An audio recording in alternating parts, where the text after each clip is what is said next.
Ambassador Kelthoran's crystalline form pulsed with anxiety as he reviewed the communication logs for the 14th time that cycle. The galactic monitoring station orbiting Proxima Centauri had been Earth's primary relay point for over 2 centuries, and never, not once, had the blue planet missed its scheduled transmission window. Until now. 72 standard hours, reported his aide, a young Zephyrian whose bioluminescent patches flickered nervously. No signals on any frequency. No quantum entanglement pings. No gravitational wave communications. Complete radio silence. Kelthoran's thoughts raced through the crystalline matrix of his consciousness. Earth wasn't just any world in the Galactic Federation, it was the anchor point of Sector 7, home to humanity, the species that had revolutionized interstellar diplomacy through their peculiar talent for finding common ground between incompatible civilizations.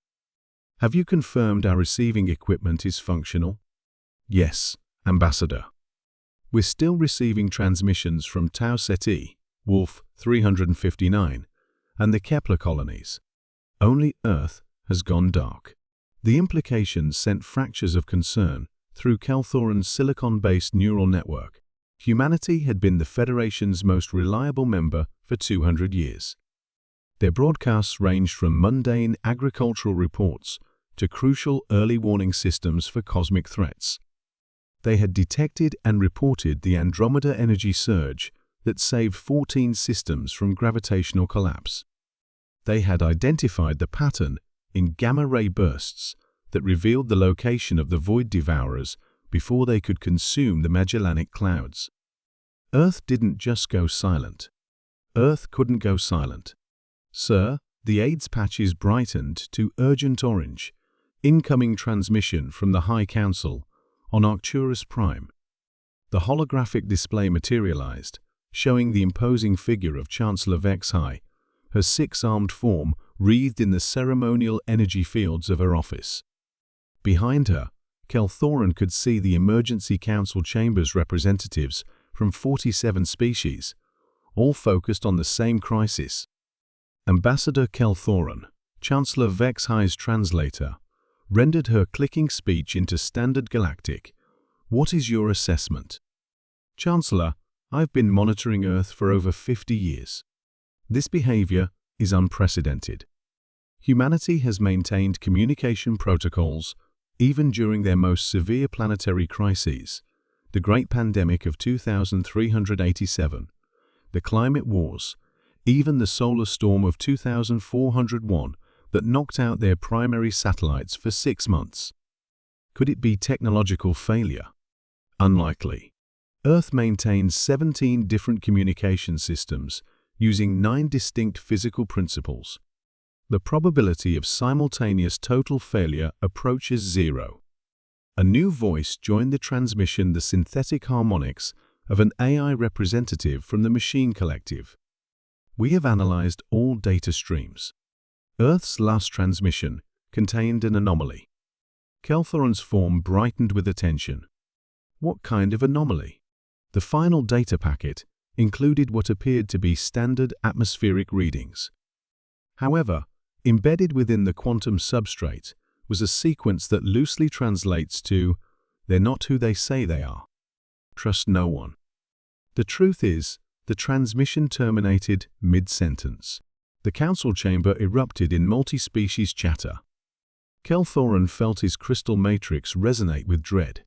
Humanity's last message wasn't a distress call or a technical malfunction report. It was a warning. Chancellor, Kelthoran addressed the assembly.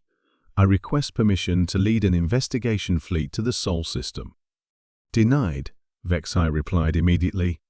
If something has compromised Earth, we cannot risk exposing additional worlds to the threat. But we need to know what happened. We already know, interrupted another voice. The display expanded to show Admiral Zorith of the Cytherian Empire, his scaled form scarred from countless battles.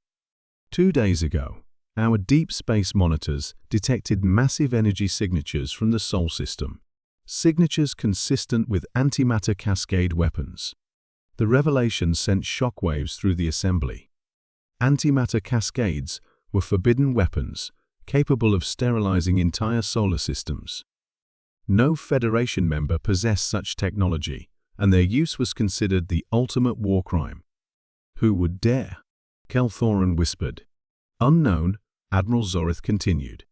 But the energy signature doesn't match any known weapons technology in our databases.